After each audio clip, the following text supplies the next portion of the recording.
Welcome to the second version of the MyMathLab tutorial. In this case, if you've already gone ahead and registered, anytime that you go ahead and click on Course Compass or go to coursecompass.com, you will now click on Login as opposed to Register. You'll go ahead and enter in the username and password that you provided already in the registration process. And supposing that I already entered this in, I would end up with this screen once I go ahead and click Login. And so if we go ahead and click on our actual course on the left-hand side, you will see this page. And the main areas that we're going to be looking at are going to be homework, gradebook, and ebook. And sometimes that's called chapter contents, depending on the textbook. So if we go ahead and click on homework, when you get to homework, you've got a list of all of the homework assignments, and you can see how well you've done in the past, as well as see if something has come up past due, like in this case, or see if there's some that you haven't completely gotten correct yet. Okay. Now, any homework assignment that is not due already, that has not come up as past due, will show up as a clickable link on the left-hand side. So homework 4, I have a 73.3%. I could go in and I could get a better grade if I wanted to. And homework 5 I haven't even started on, so let's go ahead and look at that one. With homework 5, again, there's nothing out in front of these questions. If I had started on any of them, I would see some either green check marks or red X's to indicate whether or not I've gotten them correct or incorrect. So if I go ahead and click on a problem, it can be the first one or the last one or one in the middle, it doesn't matter. I can go ahead and try and answer the question that's given to me, and I always have 3 tries to get it correct before it finally tells me whether or not it was right or wrong or what the correct answer was. So in this case, I'm going to go ahead and say maybe it's a polynomial of degree 6. Check the answer. Unfortunately, that's not correct, so when I click Done, I still, as it turns out, have the possibility to try it again. So I could say maybe not a polynomial and check the answer. Nope, that's not correct either. Turns out this is a polynomial of degree 5, and if you select that and hit check answer, that was the 3rd time, which was my last time, and it turns out that it was right. Once you get it right, it'll say good to go, and you can move on. On the other hand, like in problem number 2 here, if I say maybe get this one incorrect each and every single time by just choosing A each time, by the time that I get to the 3rd time, it will tell me what the correct answer actually was. Okay. All is not lost, however. As long as it is not past the due date, I can still go in and click on Similar Exercise Now down at the bottom of the screen. Instead of check answer, it says Similar Exercise. And I get a problem that's similar, but not exactly the same. And this time, if I go ahead and say, wait a second, this is not actually a polynomial, then I'll go ahead and, oops. Oh, this is actually a polynomial, excuse me. It's of degree 3. I was not looking carefully enough there. But if I go ahead and say that it is a polynomial of degree 3 and hit check answer, now that was my 2nd time, so I wasn't past that 3-time limit.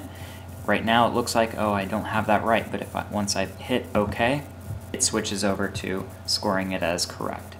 And from here on out, I know that I can get 100% on any assignment if I just stick with it long enough and get it all done correctly before the assignment is due.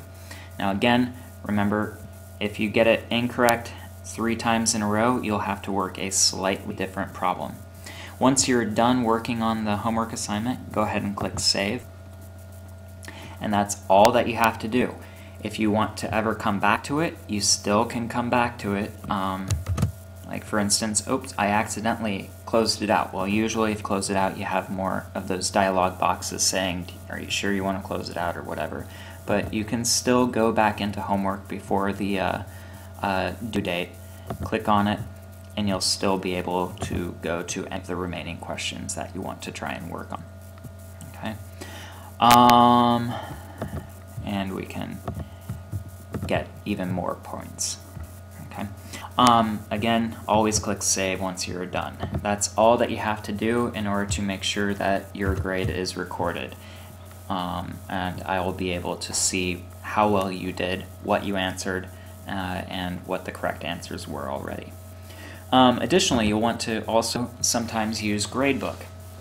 Gradebook is particularly useful, obviously, to see all your grades, but especially to be able to review. If, for instance, a homework is already past due, like homeworks 1 and 2 were already due well before the current time, and even though they were already past due, I can look at them, see how well I did, see what the actual questions were, like if I was studying for a test, and as it turns out, similar exercise is still available to me, and I can still click on that anytime now, though, since this is already a past due assignment. Even if I get it wrong, it will not change my score. Okay, it's just practice. So like if you want to be able to review for a test, that's available to you.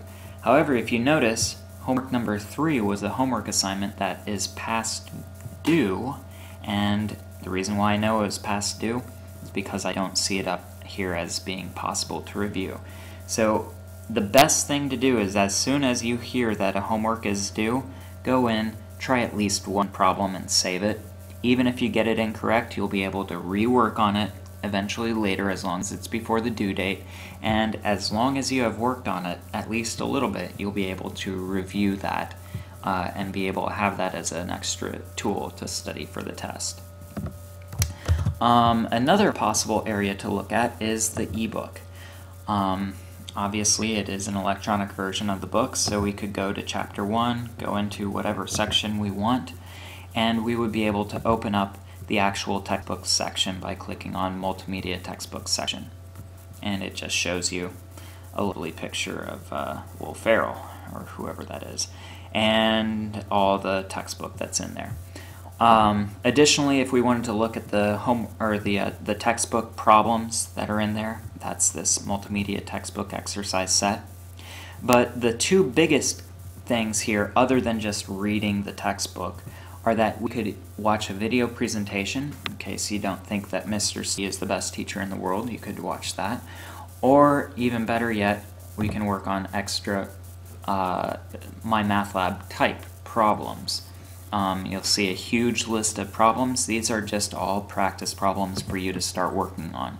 Now, they are tracked tutorial exercises, meaning that they're tracked to keep track of how well you did, but they will not be tracked for the purpose of a grade. It's just for your own sake. Additionally, they are just, again, tutorial exercises. So some of these may be very similar to problems that I'll be looking at. Others may not be over material that we've quite looked at. But it is still available to you, and you have a whole bunch of problems to look at. Alright, well that pretty much, again, here's the tracking statistics that it shows you. But that pretty much covers everything in this second tutorial. Thanks for watching.